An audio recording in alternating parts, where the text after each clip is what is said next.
All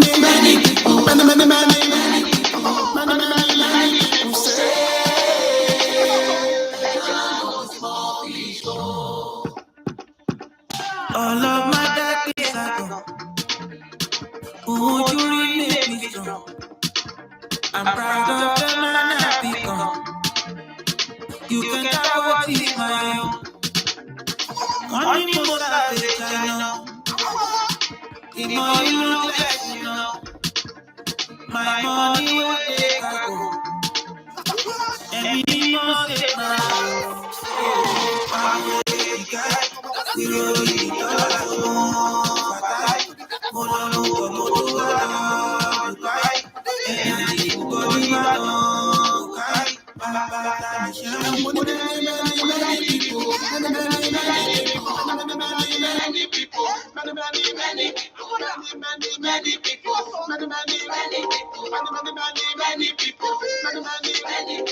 Good days are getting better. 1, 2, 3. Good days are getting better. It's very special. My best is OD meta. Oh, I be wale. If I be daily, I got it on the playlist. Korea fair, oh, shit. I'm gonna get you guys. We're rolling in dollars, you want fatai.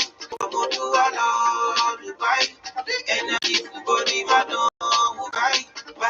Many people, many people. Many people,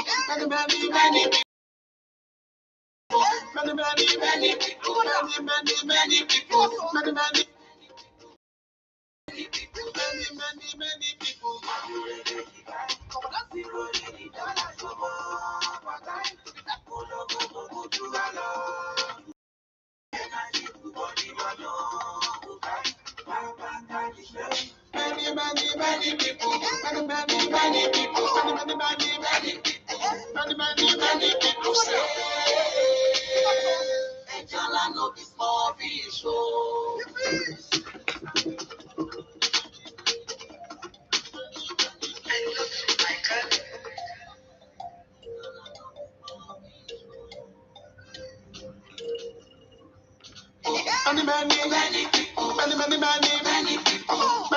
Many people say, Ejala no be small fish, oh. All of my dark days are gone. Won't you really make me strong?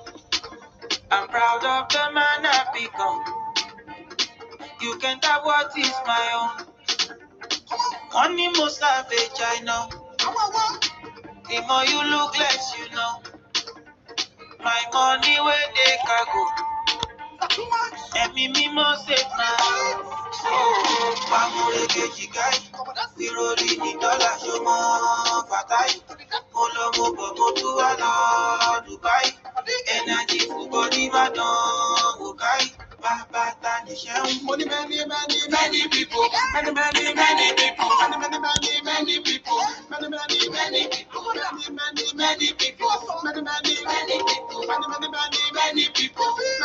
Many people. Good days are getting better. 1, 2, 3.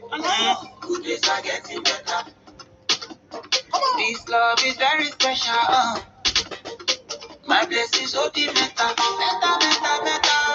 Oh, I be wale. Ireba be daily. I got it on the playlist. Korea fair, oh, shit. I'm gonna get you guys. We're rolling in dollars, you want fatai. Olomo bomo to ala Dubai. Energy for body, madam. Okay. Baba tani shem. Money, many people. Many people. Many people. Many people. Many people. Many people. Many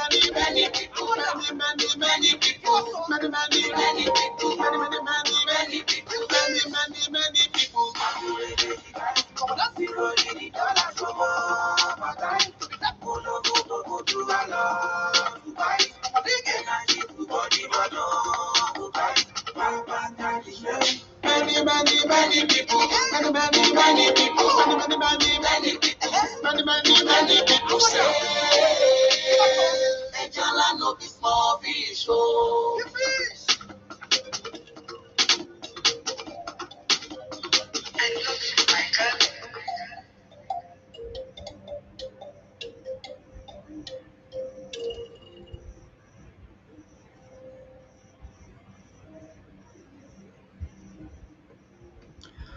All right. Welcome, everybody. It's time. It's 7 o'clock already. Please give a thumbs up in the comments box if you can hear me. A comment, a thumbs up. You're welcome to the live stream, to the live masterclass. You're welcome. You're welcome. It's 7 o'clock already. I think we should wait a bit, maybe 5 minutes, and then we get right into it. 5 minutes. Feel free to introduce yourself in the comments. Say something. What do you think you want your band score to be? What's your target? When do you plan to take the test? What are the areas you need help with? What are the areas you feel you have prepared well enough in?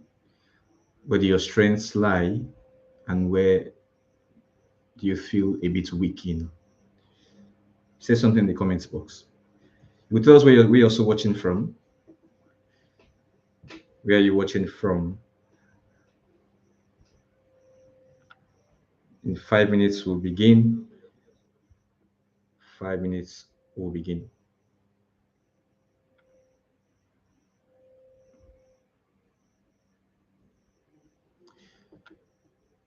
While we wait,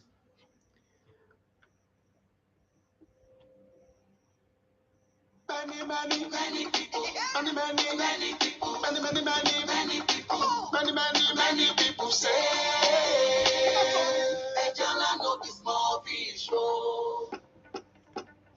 all of my dark days are gone. Won't you make me strong? I'm proud of the man I've become. You can't have what is my own. Money most savage, I know. The more you look less, you know. My money where they can go. And me must say now.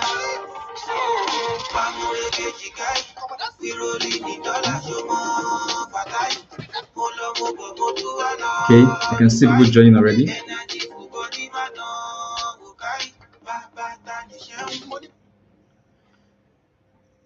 Can see people trooping in. You're welcome. You're welcome. You're welcome, everybody. You're welcome, James. That's our first comment, and I'm very happy I've gotten our first comment. My plan was to give the first comment a gift. So, Mr. James, congratulations. You're welcome. You're welcome. You're welcome, everybody.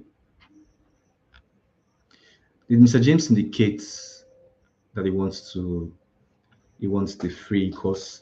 I'll check once it's 7:05 we'll begin the introduction. I don't want people to miss the introduction. So let's wait 2 minutes. If at any point you struggle to hear me, please say something in the comment section and I'll repeat.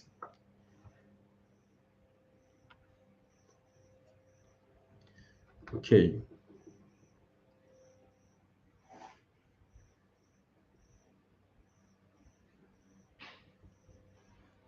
One minute to go. 1 minute to go. Let me take this over. I think it's reflecting into the camera.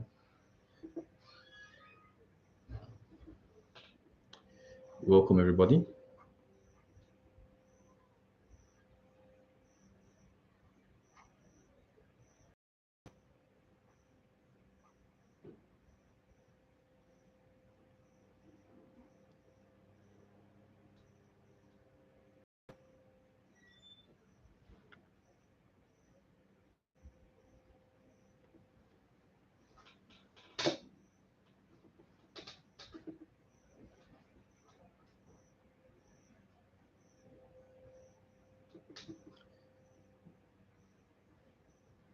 Okay, it's time. So let's begin. Once again, you're welcome, everybody. My name is Phillips Olonode, and I'll be your instructor for this class. I am presenting Test Ace Prep, and this is a free IELTS Masterclass. Over the course of this class, I'll call it IELTS, just know I'm referring to IELTS. Um, this class is for everybody. Whether or not you've taken it in the past, you may have taken it, you may have, you may be a first timer, you may be struggling with specific sections, you may be stuck on a band score, and you just want to learn strategies that will help you improve. If that's why you're here, if you fall into any of these categories, you're welcome. I'll try my best within the next hour to provide you with as much as possible to improve, and give a disclaimer from the beginning. It's a it's more of a master class, but it's not the same as attending a 2 weeks, 1 month tutorial. I cannot assure you that just by watching this video or by joining this live class, you will achieve band 8.5 or band 9. But I think if you apply the theories or the strategies rather, you should notice some improvements. Definitely, you will notice some improvements. Welcome everybody. If you're just joining, please send in a comment. Tell us your name, um, what your target band score is, and where you're watching from, where you're joining us from. All right, so let's go on. So what will you learn in the masterclass? Then how IELTS really works. In other words, what exactly is IELTS? What's the structure? How is it tested? How is it scored?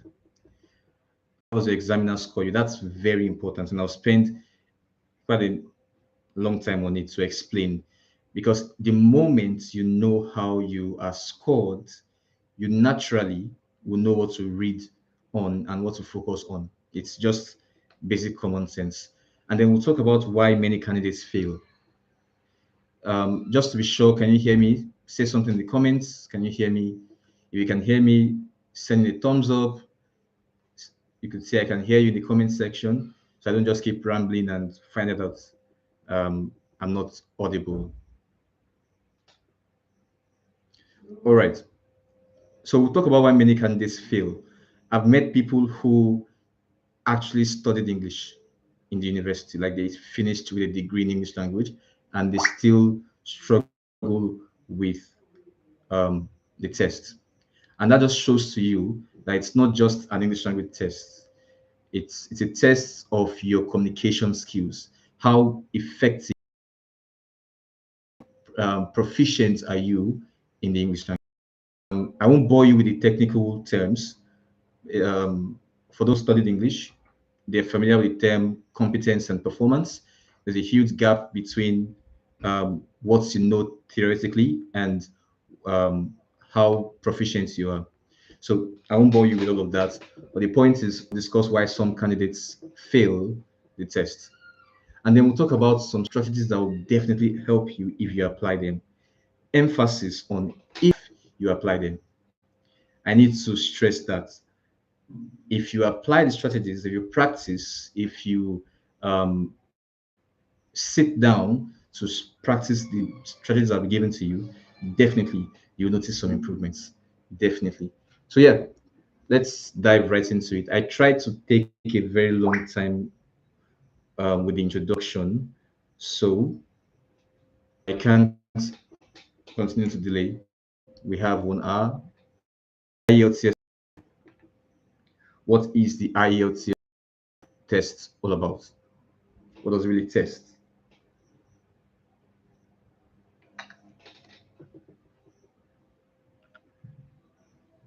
Excuse me. So now, firstly, you need to know the IELTS test does not test your intelligence. It's not about how much you know. It's just about how good you are with the language skills. It's not testing your knowledge of what's the word now, of based of complex terms. No, that's not the case. It's just testing your ability to communicate, your language skills. There are four language skills in every language, obviously. There is a listening skill, the reading skill, the writing skill, and the speaking skill. I'll say that again: listening, reading, writing, and speaking. These four skills appear in all languages. And that's basically what IELTS tests for. You are being tested for how proficient or how good you are with all four skills. How good are you at listening? Can you listen to different accents? Can you understand when people from different parts of the world speak English to you? As for the listening, and also not just your ability to understand, but your ability to take notes in a fast-paced environment. There are people who speak fast. Can you understand them when they speak? When you move abroad and you meet people from the UK, for instance, or from Canada or from Australia or wherever you move into, will you struggle to understand when people speak to you? That's one of the things the listening section tests for. In the reading section, can you read various documents, various texts, and assimilate in a short time? That's basically what the reading section tests for. And now, the writing and speaking sections, which are called the productive skills, are the sections people tend to struggle with. Well, it depends. Some people struggle with listening and reading, but most people struggle with the writing and speaking sections. And that's one of the reasons I'll focus so much on the writing section and the speaking section. Um, the most majority of people said they struggled with the writing, and that's not surprising. When I took the IELTS test, the writing was my lowest. Even if I know why I scored. There's no reason hiding anything. In the writing section, I had a 7.5, and I knew why I struggled. Um, Over the years, I've improved, and thankfully, I'm way better now. So writing can be very difficult. So can the speaking section. But I hope that if you stick to the end of the video, you will learn a few things that will definitely help you improve. Um, Another thing the IELTS test is not just grammar, but also communication. Grammar is the basics. It's like the basics. You, of course, should have a good knowledge of grammar, but it's not just grammar. It's not just grammar. Can you use the language? Can you show a mastery of the English language? I've seen people say things like, why do Nigerians have to take the IELTS test? We are an English language speaking country. And while I empathize, the truth is we all know that we are not all equally good at English. Some of us struggle with grammar, some of us struggle with our vocabulary, some of us struggle with our speaking. And if you're going to the UK or to the US, it's only understanding you're tested on how proficient you are with the country's target language. In recent years, um, some schools now tell you to ignore the IELTS test and just apply. But there are companies, there are organizations that want to recruit and still ask for the IELTS test. Now, before we move on, there's something I need to say, and that's the last point here. The IELTS test is standardized and predictable. Now, what do I mean by that? It follows the same pattern, the same structure. The questions are of the same type. The recordings are of the same type. The passages are of the same type. So the truth is, and there is no point hiding anything from you since it's a masterclass. The truth is that the more you practice, the more familiar you become with the question types and with the structure. And the more familiar you are with the question types, the easier the test becomes. And that's why I tend to recommend tutorials. Because when you are exposed to frequent practices and, of course, a professional guide, you find that the exam is not actually difficult. It's just that you need to get used to it and know the tricks, know the things to avoid, know the traps that are usually set by the examiners. So that's basically what the IELTS tests. IELTS tests basically for communication. That's a summary of everything I just said. It tests for your communication skills. It's not about your ability to speak the biggest, use the biggest words, or your ability to write lengthy articles. That's not the goal. The goal is to communicate. When I read your work, when I listen to you, do I understand what you're saying?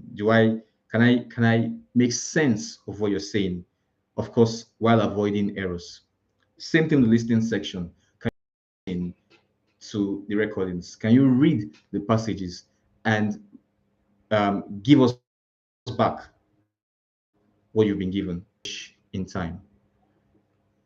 Now, the types of we have the academic IELTS and the general IELTS. For the academic, you only take that if you're preparing to study abroad or you are applying to for course, or you're moving abroad for a job that requires a level of professional certification or something. For instance, I know nurses need the academic IELTS. If you're going to study abroad for your master's, your PhD, you need the IELTS. Now, the IELTS general is for people who are moving abroad for reasons or to meet a relative. You could have a partner who is there, and you want to go join them. You take the general IELTS. Of course, if you get a job there, let's say a job as a teacher, a job as a customer service representative, a job as even as a doctor or a nurse, you may need to take the IELTS test. So those are the two main types, the academic and the general. However, it is important for me to note here that there is the IELTS UKVI. Let me type that in the comments box. So it's not on the slide, so I don't want to just say it. UKVI. The IELTS UKVI is for people who are going to the UK and the organization they want to join does not have the license to sponsor them. That means that the organization itself cannot sponsor them and requires them to write the IELTS UKVI. It's for people who are maybe applying to diplomas abroad. Um, Anything below the master's level, you in the UK, you may need to take the IELTS UKVI. It is for the UK alone, but not for everybody who is going to the UK. If you're going to the UK for a master's program, a PhD program, you don't need the UKVI. You just need the normal IELTS academic. Now, the UKVI has its own academic version and the general version. So I hope that's not confusing. I'll say that again. We have the IELTS academic and the IELTS general. For academic, if you're taking the academic one, it means you're going abroad to study for your master's or your PhD. If you're going for a job that requires you to undergo professional registration, for instance, the role of a nurse, you will need to take the IELTS academic. So it just depends on what the organization demands from you. For the general one, you take it when you're moving abroad to meet a family member or you're just migrating, when you're moving abroad to, I think there's this one called Canada PR. So if you're moving abroad just to relocate or you got a job there like a customer rep or a teacher, you may need to take the IELTS general training. But I tell people to always confirm. You don't want to have taken the general one and find out that you should have taken the academic. You don't want to take the academic and find out that you should have taken the general. So I plead with you, do not rush to register for the exam. Find out and make sure you which test to take. For the UKVI, it's for people that's for the studying abroad, people who are going for courses that are below the master's level. It could be a diploma. It could also be for people who are applying to jobs that cannot sponsor them. So they tell you to take the IELTS UKVI, that is jobs that cannot sponsor their visa. I think that's all for this. That's all for this. But last thing I'll say here is always confirm the test that you're supposed to take.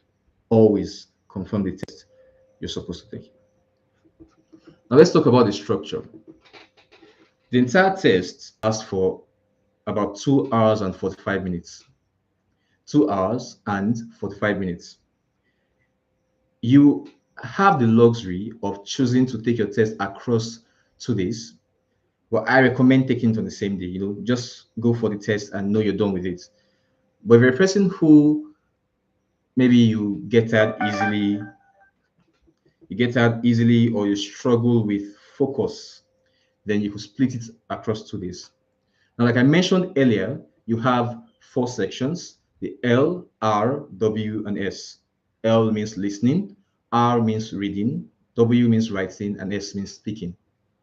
I'll try to you can see um, what I'm sharing properly. Uh,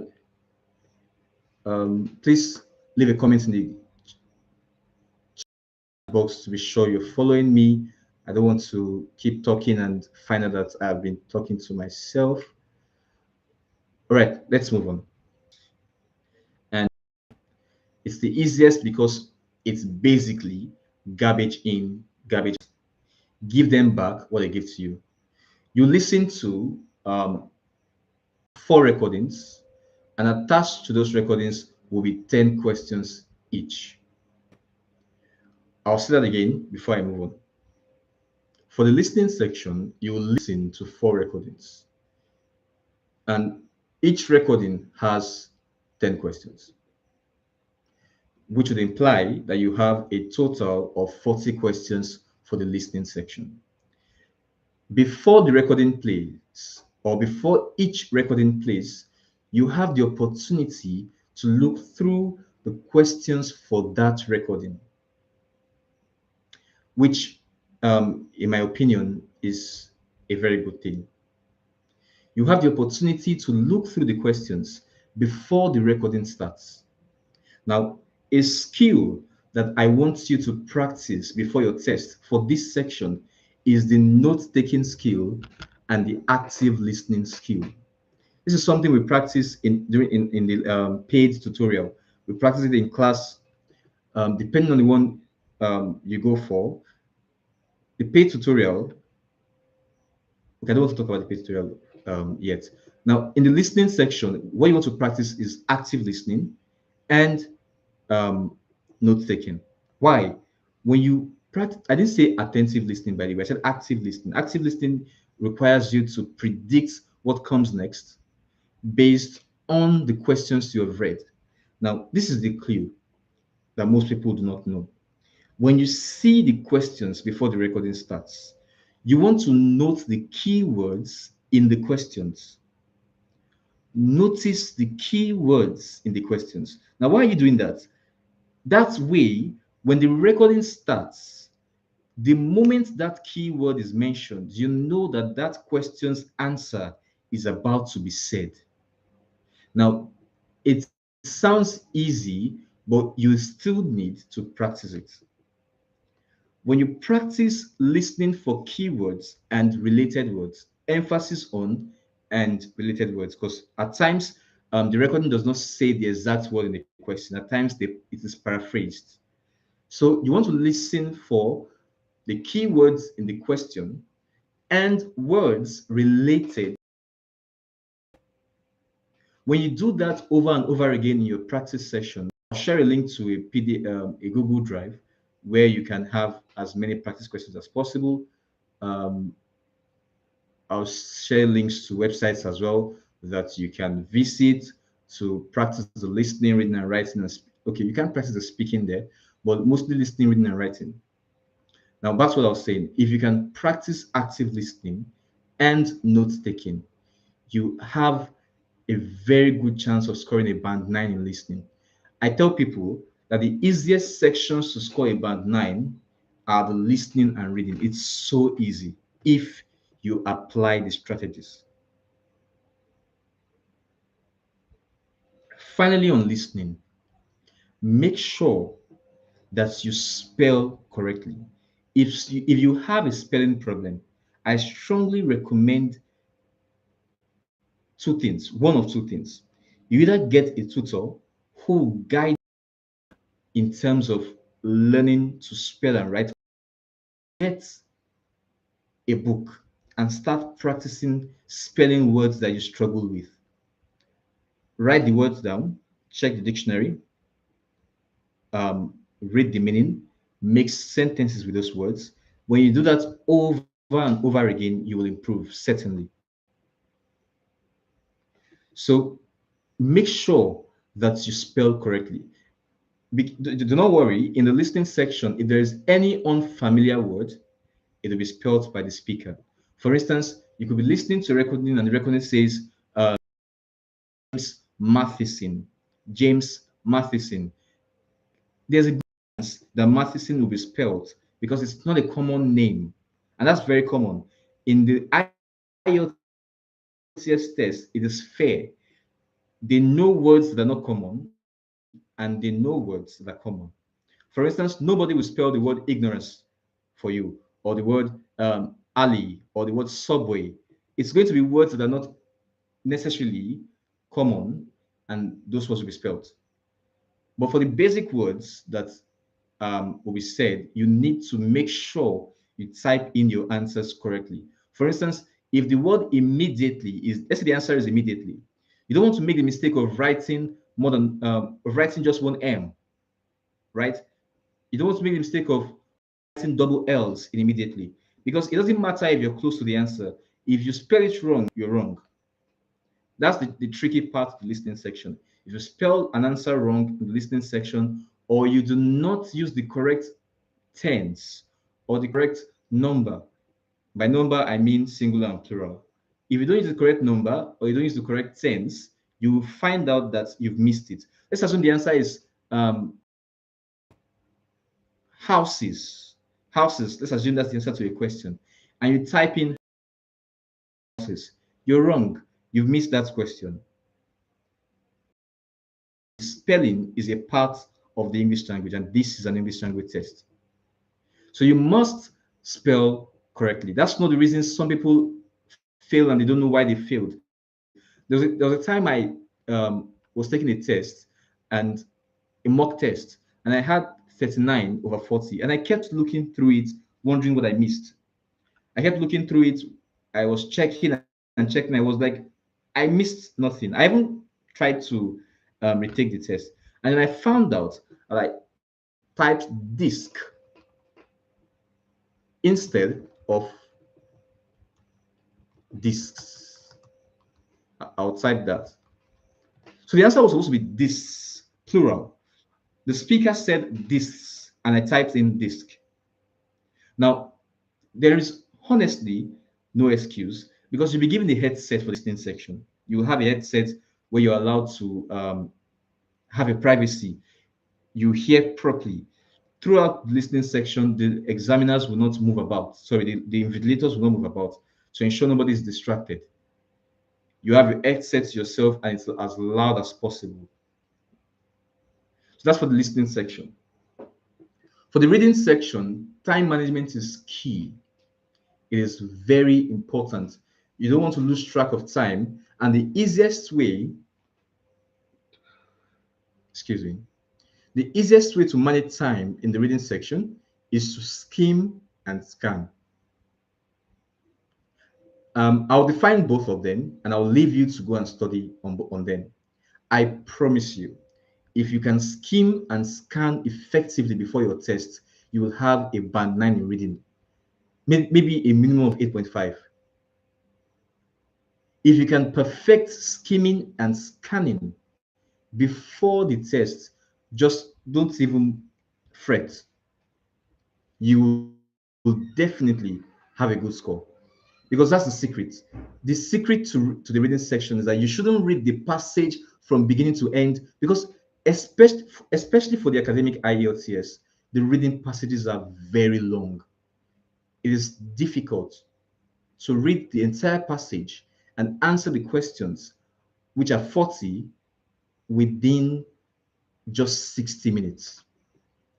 60 minutes feels like a long time, but I promise you, if you decide to read the passages from top to bottom before you answer the questions, you will find that 60 minutes is a short time. So, what I recommend strongly is that you practice skimming and scanning. Now, what are skimming and scanning? This is important, so please pay attention. Skimming refers to glancing through a text. You glance through it to know the main ideas in each paragraph or the main idea in each paragraph. For instance, there are 5 paragraphs. You skim paragraph 1, paragraph 2, paragraph 3, 4, depending on how many paragraphs there are. If it's academic IELTS, it could be as many as 10 paragraphs, 12 paragraphs. They are quite lengthy. And that's why I tell the people taking the general IELTS that they are lucky, it's a bit easier. Now for the reading section, this is how to skim. Shouldn't be saying in a free class, but I promise you, if you practice it, you'll excel. For the reading section, when you want to skim, all you have to do is read the first 2 lines and the last line. I promise you, it's like a cheat code. If you read the first line and the last line, you will know what that paragraph is talking about already. You don't need to read the entire paragraph to get the gist. Every writer says the key thing they want to say in the first 2 sentences, and sometimes they repeat it in the last sentence of that paragraph. So if you have 5 paragraphs or 6 paragraphs or 10 paragraphs, and you read the first 2 sentences and the last sentence of each paragraph, write it down. You'll be given a paper, but you have to go with a pen. Write that main idea. You could just idea. Paragraph 2, this is the main idea. That way, when you see a question, it is easy to identify the paragraph to find that answer. To start scanning from the top to the bottom over and over again to get the answer. I really hope I'm making sense. You won't have to scan from top to bottom to get the answer. All you have to just do is look at the main ideas you've written down and then ask yourself which of these paragraphs talks about what the question is asking for. And I just go straight to that paragraph. I'll give an example before I go to the next one, which is the writing section. Imagine you're reading a passage rather, and the passage talks about the different ways to cook rice.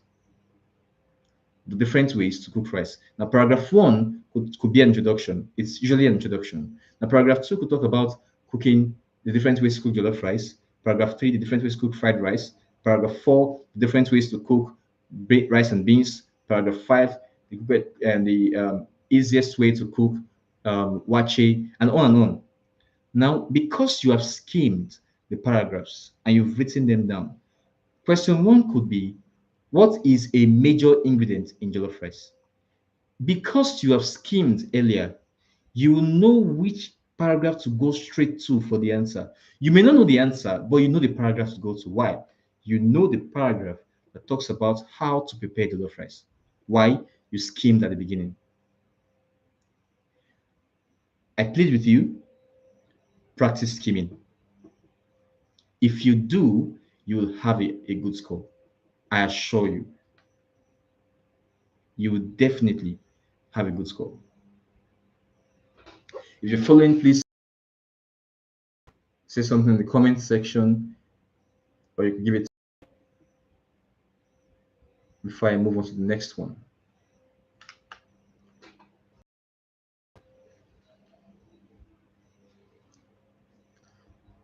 Okay, let's move on. We do not have so much time. Now, the writing section. The writing section is the most difficult. And because it is not a skill was prioritized in our developmental years. We, as you know, and essays, we're told to write them. But we've noticed in our WAEC and NECO, in those years, it was very difficult to have high scores in the writing section. And that's because our teachers did not do a very good job of telling us what is expected of us. They just told us to write. But we do not know what is expected that affects our scores. Now, For the writing section, there is one thing people forget to do. Now, of course, you want your grammar to be perfect. Good grammar, use the right tenses, use the right spellings, use the right words. But one key thing people forget is the use of paragraphs and the proper structure of paragraphs. This is something that most people do not know. In the IELTS tests, ensure you have a minimum of 4 paragraphs. A minimum of 4 paragraphs. Paragraph 1 will be an introduction. Then you have body 1, body 2, and conclusion. Now, in the paid tutorial, I explain how you can have extra bodies and which question types require more than 4 paragraphs. But the minimum, I repeat, is 4 paragraphs. The minimum is 4 paragraphs. Excuse me. Now, the second thing about paragraphs is this: make sure that each paragraph contains one main idea. That's one of the things that makes people score low in the writing section. They bombard every paragraph with so many points that it becomes difficult to comprehend what you're saying. Also, it makes your work underdeveloped. It is not about the number of points, it is about how well you develop each point. I'll say that again. It is not about how many points, it is about how many points you develop. I'll explain that. After your introduction, your paragraph 1 should have a main idea, then you explain that main idea. Let me give an example. Let's say I am talking about the benefits of the dangers rather of smoking tobacco. Let's assume that's the question. The dangers of smoking tobacco. After your introduction, your paragraph 1 should mention one danger, and then you explain that danger. You're not going to mention multiple dangers in one paragraph. In fact, it is a red flag. It is a major reason for you to score low. I could say one of the dangers of smoking tobacco is that it one of the common dangers, one of the common effects that smoking tobacco can lungs. Many people who smoke tend to have respiratory diseases such as lung cancer, pneumonia, and many more. I have explained how it affects your health. You are not to mention new points in that same paragraph. You are to explain that one point. Whatever you say should explain that main idea. You can talk about how it affects even mental health in that same paragraph. You can talk about how it could affect people's hygiene. No, hygiene will be a different point.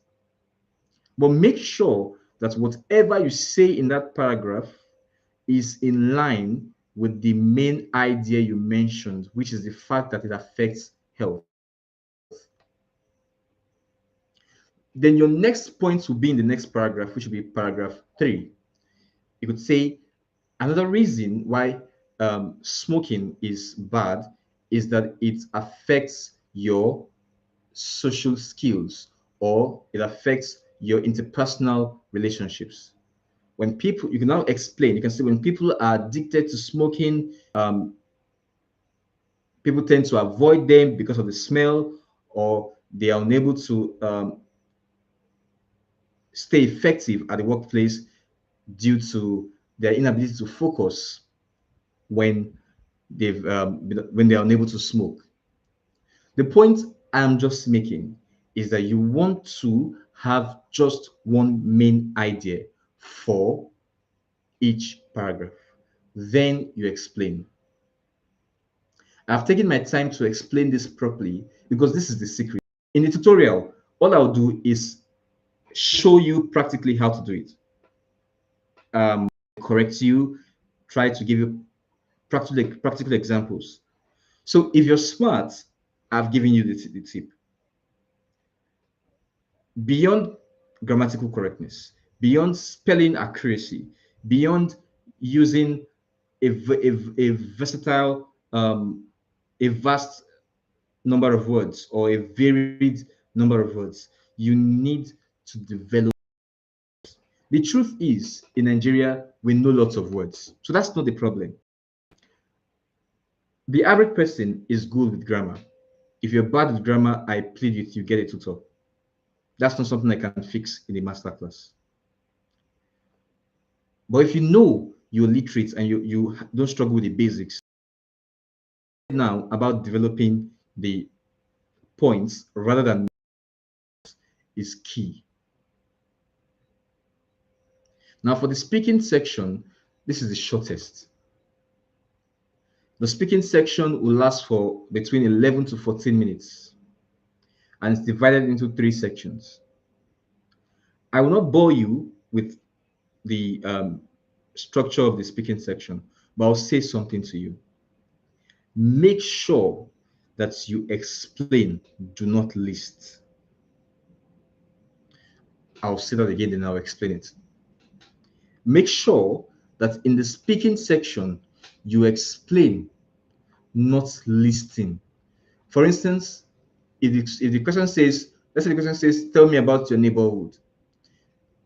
Don't start saying, my neighborhood has a house, a road, it has a beautiful tree, it has a police station. You are listing. In the speaking section, you're expected to explain or describe. Start from the physical and go to the abstract, depending on the question. For instance, you could say, I live at number 7 Jakonde Street in Lagos. I have introduced the place. Now I'll explain. I can start by saying it is a beautiful neighborhood. Now, instead of going to the next thing, I will explain. I can say, I think it is beautiful because it has many trees and has houses that have been beautified with various ornaments. Some houses have POPs, some of them have flowers, some of them have massive gates, and majority are painted in beautiful colors. You see, I have explained the first point, which is the neighborhood has beautiful houses. I can go to the next thing. My neighborhood is very safe. You see, I went from physical to abstract. It is very safe. Now, rather than going to the next, I'll explain that safety. I could say my neighborhood is safe because it is there is a barracks in the neighborhood and there is also a police station. These two um, structures provide safety during the day and even at night. Due to the presence of a barracks and a police station, we feel very safe and even stay outdoors until late in the night. So what am I doing? I am explaining. In the speaking section, I cannot overstress this. I cannot overemphasize it. Explain, do not list. Explain, do not list. I really hope we're getting a few things in the class. Why many candidates fail IELTS tests. I've explained some of these. Some people do not understand the test. And that's why I spent a long time on the previous slide to explain what the test is all about, the structure, what's expected of you. Some people use the wrong strategies. You see some people go into the test for the reading section and they want to read the entire passage before they answer the question. You waste time. Also, some people focus so much on grammar that they now ignore many things. In fact, the truth is this: if you're bad at grammar, don't take the IELTS test yet. Grammar is the least of things you should be worried about. So, if grammar is a problem for you, if you struggle with Concord, I strongly recommend getting a tutor or watching as many YouTube videos on grammar. I think I have a video on this. Watch it if you struggle with grammar. Um, is that some people practice without feedback, and that I honestly don't understand how that. No matter how well you practice, if you don't have a professional giving you feedback, always giving you corrections, you won't know the areas you're struggling with. It's that simple. It's like trying to diagnose yourself and you're not a medical doctor. Even if you're a medical doctor, it is difficult to be objective about yourself. That's why even doctors. So I recommend strongly getting professional feedback. And then don't just follow random advice from people. I have seen lots of things online that are just not true. And that's one of the reasons I'm grateful for the IELTS program I did, the course I took with IDP. There are many things that are flying around that are not true. Many things. And I really need you guys to be careful. I recommend if you want to get a tutor, go for one that has a certification in IELTS training so you don't get fed the wrong information. Now, for the band score, you'll be scored from band 0 to 9. It's not from 1 to 10, it's 0 to 9. The average Nigerian is at a band 5. The average Nigerian.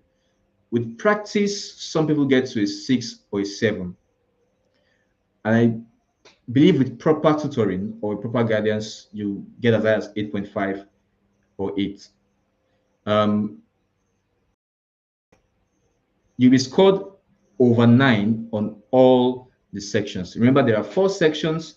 You'll be scored from 0 to 9 for each section.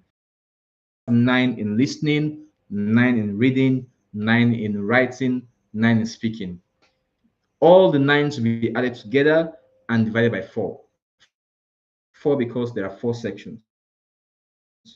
So whatever score you have in each section is added together and divided by 9 in listening, a 7 in reading, and 8 in writing. Say 9 plus 7 plus 8 plus 9 divided by 4, and you have your total score. For instance, 9 plus 7 is 16, 16 plus 8 is 24, 24 plus 9 is 33, so divided by 4. 33 divided by 4 should be 7.2 something, so that should be 7, that would be rounded up to 7.5 for you. I tell people to try their best to get a 9 in both listening and reading. I cannot assure anybody, I do not want to be deceptive. I cannot assure anybody of having a 9 in the writing or speaking, but I can assure you that you can have a 7.5, 8.0 if you stick with me in the future. Obviously, that's not possible in a masterclass, but that's basically for the band score is from scored between 0 and 9. Now, I'll stress this because it's important. The band scores. The writing section, oh, there's a typo here. This should be speaking, not reading. Correct that. This should be speaking and not reading. Let's reduce that. All right, so let's go on. Now, for the writing section, you have what I'm about to talk about here are the band descriptors. What are band descriptors? Band descriptors are basically the guidelines that your examiners follow when they are scoring you. If you understand this, you know what you're struggling with and why you're struggling with it. You know what to tell your tutor when you go to see them. It doesn't even have to be me. It could be any tutor. But if you go to a tutor and tell them my weaknesses lie in grammatical range and accuracy, or it lies in coherence and cohesion, for most writers, for most people in the writing section, it's coherence and cohesion. If you go to your examiner and tell them this is where I struggle, it is so your tutor, not examiner, they know how to design your classes. And that's why I conduct tests for people when they want to join my tutorials. I make sure I do a test so I know their weaknesses and then I know how to, you know, design their classes. But back to writing. The first one is task achievement slash response. Task achievement is the first thing your examiner looks out for. If you do not do well in task achievement, there's a good chance you'll do badly in everything. Task achievement is the first thing. So let me explain that. Task achievement just means, did you do the exact thing that you were asked to do? It's that simple. You'll be given questions. For instance, in the writing section, the question could say, Nigerians are loud people. To what extent do you agree or disagree with this opinion? In this question, you are expected to either agree or disagree. Do not fall into the trap of staying on the fence for that kind of question. You either agree or you disagree. If the examiner reads your work and is not confident of whether or not you are agreeing or disagreeing, or they are not sure that you provided enough explanations for why you agree, you will score low on the task achievement. So it is very, very important that you understand the question. The question could be, some people think success means being wealthy, and some people think success means being happy. Discuss both sides and give your opinion. This is that you've been asked to do three things. You've been asked to discuss the first view, which is the fact that people think success means being wealthy. You are to discuss it without being biased. Talk about it. Why do some people think when you're wealthy, you're successful? Then talk about why some people think success means being happy. Then you give your opinion. Do you think success means being happy? Do you think success means being wealthy? Or do you have an entirely different opinion? The point is, make sure to do everything the question says you should do. That way, you have a good score on that task achievement. That's very important. For coherence and cohesion, our time is running out. I, I don't know how to, it's very difficult to say so much in a short time. I'll try my best to run through it. Excuse me. Now, for coherence and cohesion, this simply tests your ability to make sense and to be structured. In a simple way, it tests how organized you are. Are you organized with your writing? Can we see clearly structured paragraphs? Can we see? So, when you have transition words like furthermore, however, when you have transition words that are natural, it is easier to read your work. Transition words are like signposts. So for coherence and cohesion, make sure you have paragraphs, make sure those paragraphs are connected, and make sure that they make sense in line with the topic. You can't be talking about, for instance, a question that police brutality in your country. I know police brutality is abuse, but it's not domestic abuse.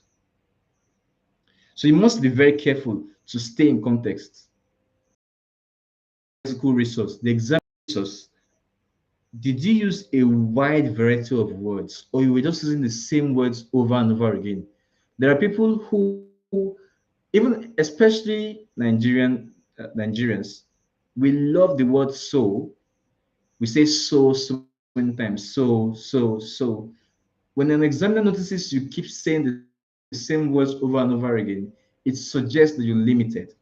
There are alternatives to so. You could say therefore. You could say consequently. You could say hence. You could say thus. This is all for the same thing. Instead of saying big all the time, you could say massive. You could say enormous. You could say huge. You don't have to always say very. There are other ways to say important. You could say crucial. You could say essential. You could say vital. The point is, very word choices. You don't have to say big words. The goal is not to be an obscurantist. The goal is to use words to just flex your knowledge of synonymy. That's it. For my students, I give them a synonym pack and a vocabulary pack. Once you're resuming classes, you have the synonym pack, you have the vocabulary pack. The goal is for you to practice with them in your writing and your speaking. Finally, grammatical range and accuracy for writing. Grammatical range means how flexible are you? How much mastery do you have of the English language? Can you use a varied number of sentences? Can you use um, um, complex sentences? Can you use compound sentences? Can you use simple sentences? Can you use conditional sentences? Can you use various? Then for accuracy of agreements, are you using the correct subjects and the correct verbs? Like I mentioned earlier, if you did that, watch the video or get a tutor. The video I mean is on the YouTube channel. Just search for subject verb agreement. You find it on this channel. For speaking, your examiner is testing for these four things: fluency and coherence, lexical resource, grammatical range and accuracy, and pronunciation. I have explained lexical resource already, and I've explained grammatical range and accuracy. So I'll just explain fluency and coherence and pronunciation. For fluency and coherence, it's similar to coherence and cohesion. Fluency and coherence just means when you're talking, can I understand you easily without getting confused? Are your sentences connected? Are they well stringed together, or do they sound broken? Are you making full sentences, or you're just making sentence fragments? Then for pronunciation, you do not have to sound like a British person. This is a test for second language speakers. So having an accent is not the problem. You can have an accent and still score an 8.5 in the speaking section. So having an accent is not a problem. What matters is as you speak correctly. And it is not difficult to understand you. That's all. Don't let anybody deceive you that you have to sound like somebody from the US to get a good score. I don't sound like a man from the US. I definitely sound like a Nigerian. And I got a good score in the speaking section. I did not have a band 9. I had an overall score of band 8.5. And my writing messed me up because I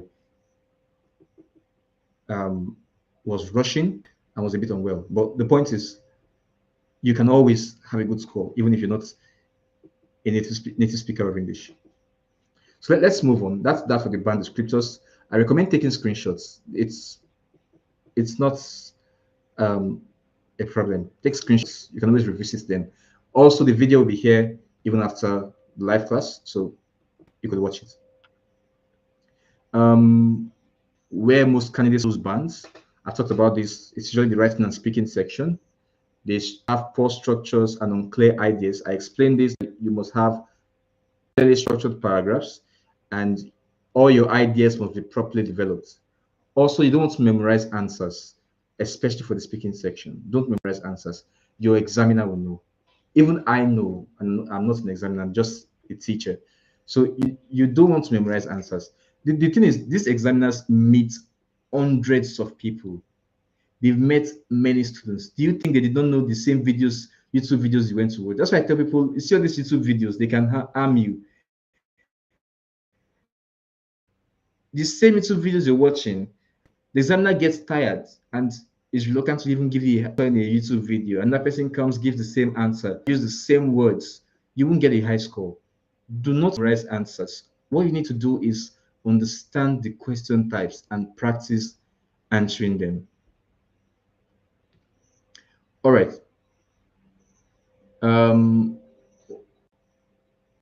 Now, common IELTS mistakes: blindly memorizing templates, using complex grammar unnecessarily. Remember, I told you it's not all about grammar. Do not use big words. Do not use complex sentences. You know, there are times you could just use a simple sentence. When your sentences are becoming too long, even if that sentence is correct, if it is too, I tell people to maintain a 1.5 line rule. When you're writing, make sure that once your sentence to 2 lines long, break the sentence into two. This is another trick I'm giving to you. Beyond IELTS, if you're a writer, a copywriter, a content writer, once if you read different books, you notice that some books are difficult to understand. You have to read the sentence 2 or 3 times to get it. That's because the sentences are too long. There are some times when it is fine to have long sentences, but do not make it a recurring thing, a recurring feature in your writing.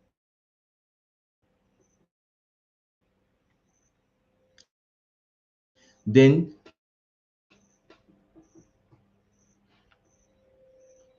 don't ignore band descriptors. I have talked about band descriptors earlier. So if you're just joining, now, paper strategy and timeline. This is for people in a haste. If you're writing your test next month, I recommend strongly taking the course or getting a tutor. But that's not compulsory. If you want to practice on your own, using the things I have said in this class, study that textbook. I'll type it in the chat box. Baron IELTS. You know what? Give me a second. Let me show it to you. I think I have it on my main table. I'm coming.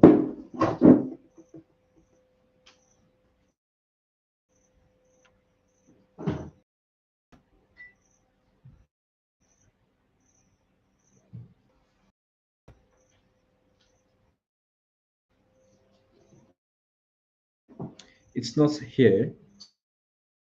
So let me just share the document with you. Um, I'll share a new screen so you can see it. It's very useful. If you get it, link with you.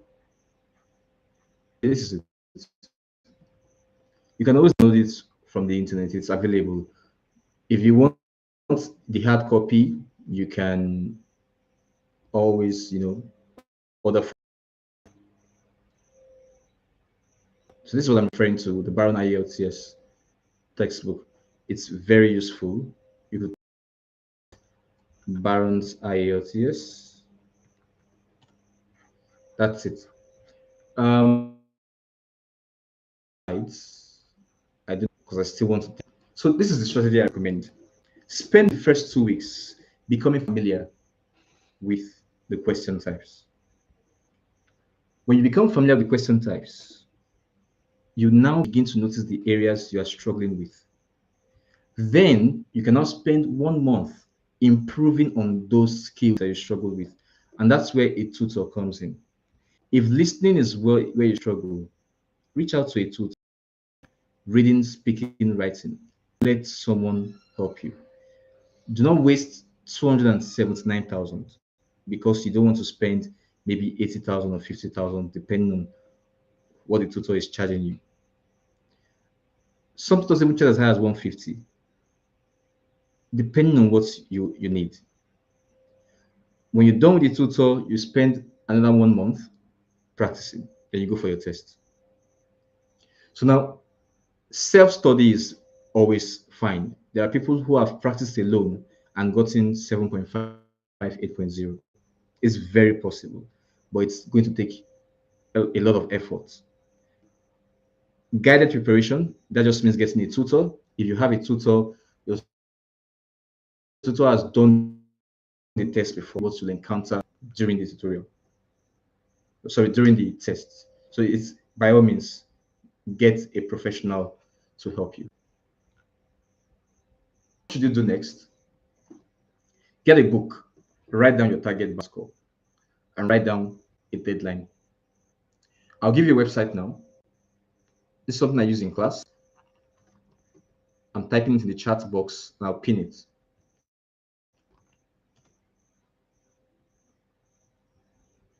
How do I pin? How do I pin? How do I pin? Okay.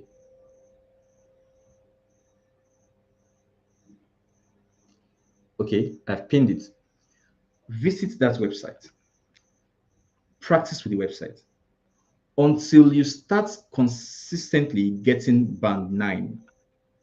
Do not stop. There are so many questions on that website. So practice with it.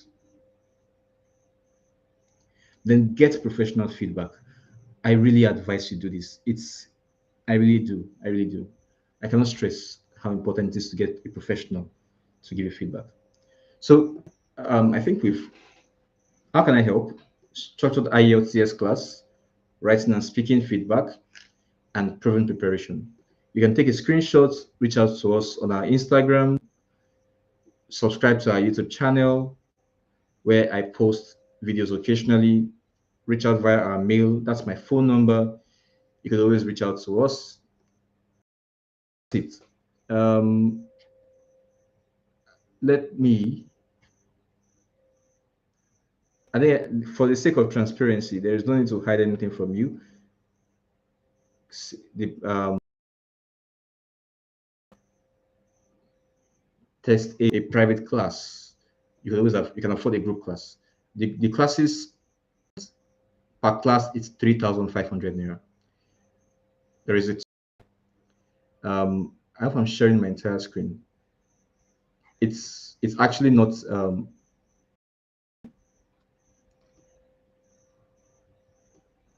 for the 2 weeks class you're paying 3,500 per class, and there are 10 classes in the week. For the 4 weeks class, you're paying 3,500 per class and that's 16 classes. But if you want an individual class, it's 7,000 naira. The good thing about the classes is that they're all recorded. So even if you miss a class, you can always watch the video, the recorded class. We also have the full IELTS course, which I mentioned 5 people will be getting free access, but I'll give 10 people just so we reach out to more people. So the cost is actually 30,000 naira, but it's being given to 10 people for free. And if you're not one of the 10 people, I think for those who are on this call, if you're not one of the 10 people, I'll discount to you if you reach out before the end of January. But I also recommend the live tutorial classes. So that's it. That's it. That's it. That's it. If you have any questions from me, I'll take questions. I best to stay within the 1 hour mark that I promised. It's not very easy to say so much. There are times I take IELTS for 2 months with certain people. There are times I take it for 1 month. There are people who don't want to spend so much, and then I take just 2 weeks and I leave them to go practice. But I recommend the 1 month tutorial. And I'm not saying that because I wanted to pay me a lot of money. You could always go for the group class, which is even cheaper than the individual 2 weeks class. So if you have questions, please ask. And before 8:20 will end the stream, do we have questions? Do we have questions? Do we have questions?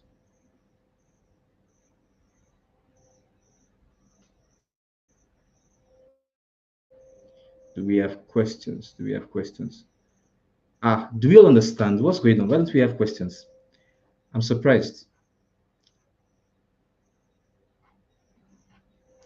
Why don't we have questions? I'm guessing we understood everything I explained. I'm hoping that's the case. I'm hoping that's the case.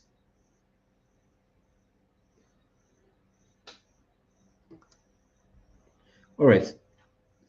While I wait for questions, I'll share um, the contact details again. And oh yeah, I forgot to mention the 5 people, or now the 10 people.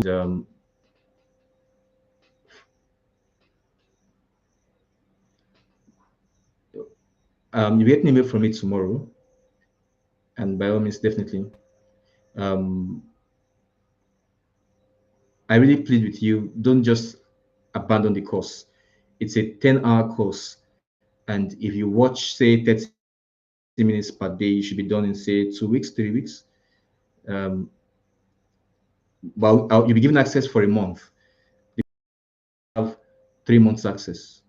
But because it's a free access to the course, you'll be given access to it for a month. If you okay, someone says they want to start, don't take the test in April. When you think I should start the tutorial? I think you should start the tutorial in February.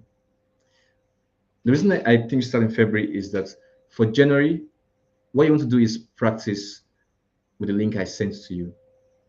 Practice to the extent that you know your weaknesses. And then in February, you have a 1 month tutorial where you're brushed up on everything necessary for IELTS. Then in March, you prepare, you continue to practice because obviously you don't want to stop practicing. So January, do the practice questions I sent through the link ieltsolve.com. I have into that. Then in February, you have a 1 month practice with your tutor because practicing the test will not be enough. You need guidance. Then in March, you start practicing those things you've learned in the tutorial. Then in April, you take your test. I'm saying this because you have time. If you did not have time, let's say you want to take it in February or March, as I said, you should take it in January. That would even benefit me because that just means I get a client, another client next month. But what I recommend, practice with the questions, notice your weaknesses, come in February, and I'll be happy to receive you. Thank you, Kwemi Paul. Thank you so much for the kind words. Um, like I mentioned, that's the company's contact details on the screen. You could reach out to us on Instagram, via WhatsApp, or email. And then you could subscribe to, that's true. If you've not subscribed to the channel, please do that now. I'll be really grateful for the support. And I promise the videos are premium content. I'm not creating videos for entertainment. They are purely educational. Everything I post is thorough and not to entertain. So it's not about the graphics, it's about learning. So if that's your aim for 2025, 2026 rather, please subscribe and I promise you'll learn many things. Of course, not just IELTS, SAT, TOEFL, GCSE. If it's an English language exam, you could feel free to reach out. Um, you could follow us on Instagram as well. I'll end the stream in a minute. Thank you to everybody that joined. It was a good turnout, so I'm happy. If you missed a part of the video of the live stream, you could always revisit the channel. The video will be there for you to watch. I'll make sure it's accessible to everybody. You can always share the live video with your friends so they can watch it if they missed it. So thank you, everybody. Thank you, Joseph. Thank you. Thank you, everybody. And on that note, I'd like to say bye to everybody. Please leave a thumbs up. Bye, everybody.